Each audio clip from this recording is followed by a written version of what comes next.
मैयत को गुस्ल देने का सही सुन्नत तरीका क्या है? मैयत को किस तरह गुस्ल दिया जाता है?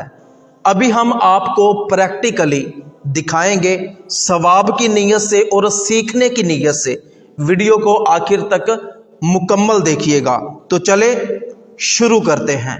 जिस तख्ते पर मैयत को गुस्ल देना हो उस तख्ते पर मैयत को कपड़े उतार कर लेटा दें और मैयत की नाफ से लेकर मैयत के घुटनों तक ये सतर का हिस्सा है, इस सतर के हिस्से को किसी मोटे कपड़े से छुपा दें ताकि मैयत का सतर नजर ना आए, बेपर्दगी ना हो।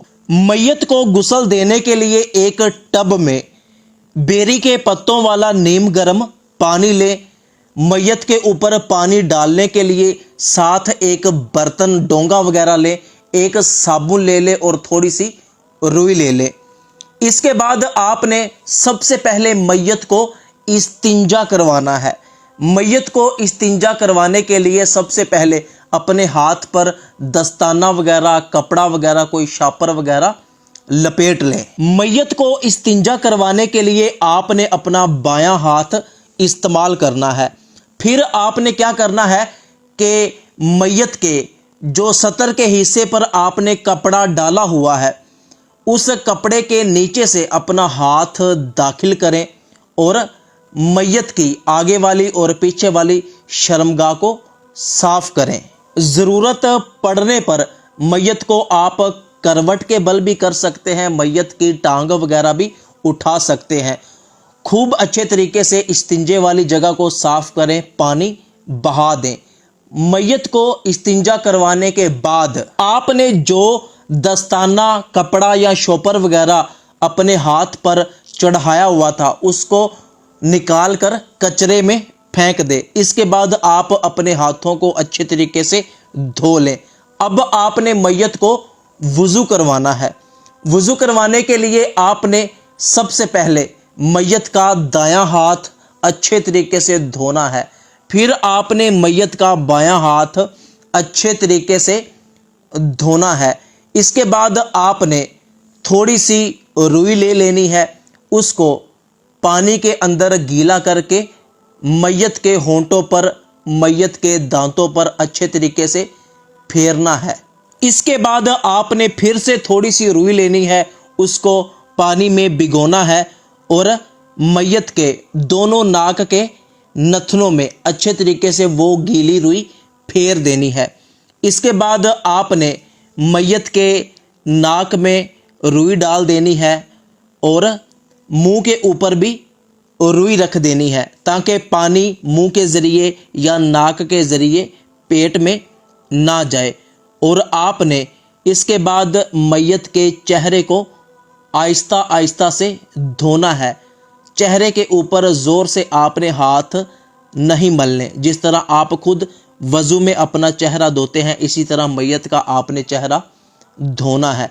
इसके बाद आपने मैयत का दायां हाथ कोहनी तक और इसके बाद बायां हाथ कोहनी तक धोना है। फिर आपने अपने दोनों हाथों को तर कर लेना है और मैयत के सर का मसा करना है। इसके बाद आपने मैयत का दायां पाँव अच्छे तरीके से धोना है। फिर आपने मैयत का बायां पाँव अच्छे तरीके से धोना है। अब आपने मैयत को इस तरह बाईं करवट पर लेटाना है कि मैयत का दायां कंधा ऊपर आ जाए। याद रहे कि जो कपड़ा मैयत की सतर वाली जगह पर है वो कपड़ा वहां से हटने ना पाए। अब आपने बर्तन में पानी लेकर मैयत के कंधे से लेकर पैरों की तरफ सारे जिस्म पर बहाना है कि इस तरह के दाएं कंधे पर अच्छे तरीके से पानी बह जाए। इसके बाद आपने मैयत को दाईं करवट पर लेटा देना है कि मैयत का बायां कंधा ऊपर आ जाए। अब आपने मैयत के बाएं कंधे पर अच्छे तरीके से पानी बहाना है, बाएं कंधे से लेकर सीधा पैरों की तरफ। फिर आपने मैयत को सीधा लेटा देना है। अब आपने मैयत के सर से लेकर पैरों तक अच्छे तरीके से मैयत के ऊपर पानी बहाना है, यहाँ तक कि एक भी बाल खुश्क ना रह जाए। याद रहे कि मैयत का जो हिस्सा सतर वाला है, नाव से लेकर घुटनों तक, जब आपने इस हिस्से पर अपना हाथ फेरना है तो आपको अपने हाथ पे दस्ताना वगैरह चढ़ाना पड़ेगा, इसलिए कि बिला हाइल आप मैयत के सतर वाले हिस्से को टच नहीं कर सकते। आपको लाजमी अपने हाथ के ऊपर दस्ताना या कपड़ा वगैरह रखना पड़ेगा जब आप मैयत के सतर वाले हिस्से पर हाथ फेरेंगे। ये बात भी याद रहे कि जब आपने मैयत के सतर वाले हिस्से पर पानी डालना है तो कपड़ा उठाकर भी डाल सकते हैं, इस तरह के आपकी नज़र मैयत के सतर वाले हिस्से पर ना पड़े, और कपड़े के ऊपर से भी डाल सकते हैं जबकि आपको यकीन हो कि कपड़ा अपने ऊपर से पानी को अच्छे तरीके से नीचे ले जाएगा और मैयत का सारा जिस्म पानी के साथ गीला हो जाए, पानी वहां पर बह जाए। इसके बाद आपने मैयत को करवट के बल करके मैयत की कमर वाले हिस्से पर भी अच्छे तरीके से पानी बहाना है, वहां पे हाथ फेरना है।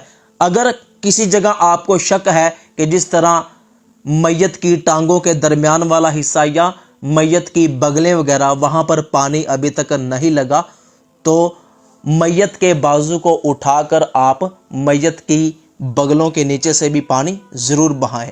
इसी तरह मैयत के टांगों के दरमियान भी पानी को ज़रूर पहुंचाएं, यहाँ तक कि मैयत के जिस्म का कोई भी ऐसा हिस्सा ना हो जहां पर पानी ना बहा हो। अब मैयत को थोड़ा सा ऊपर करके बिठाएं जहां तक मैयत ऊपर हो सके, और मैयत के पेट पर हाथ फेरें ताकि अगर कोई चीज़ जिस्म के अंदर से बाहर निकलने वाली है तो वो शर्मगाह के ज़रिए बाहर निकल जाए। मैयत को दोबारा से इस्तिंजा करवा दें। अब मैयत को दोबारा गुस्ल देने की हाजत नहीं है। ज़रूरत पड़ने पर आप मैयत को साबुन के साथ भी नहला सकते हैं, लेकिन बेरी के पत्ते भी वही काम करते हैं जो साबुन काम करता है। तो दोस्तों, वो लोग जो मैयत को गुस्ल देने वाले हो, उनका मैयत को गुस्ल देते वक्त अपना बावज़ू होना ज़रूरी है। सवाब की नीयत से इस वीडियो को अपने तमाम दोस्तों तक ज़रूर पहुंचाइएगा। हमारी टीम की हौसला अफजाई के लिए वीडियो को लाइक, कमेंट, शेयर ज़रूर कीजिएगा। और अगर कहीं पर आपको ऐसा लगे कि हमने कोई चीज़ बयान नहीं की या हम किसी गलती पर हैं तो कमेंट में हमारी इस्लाह ज़रूर कीजिएगा।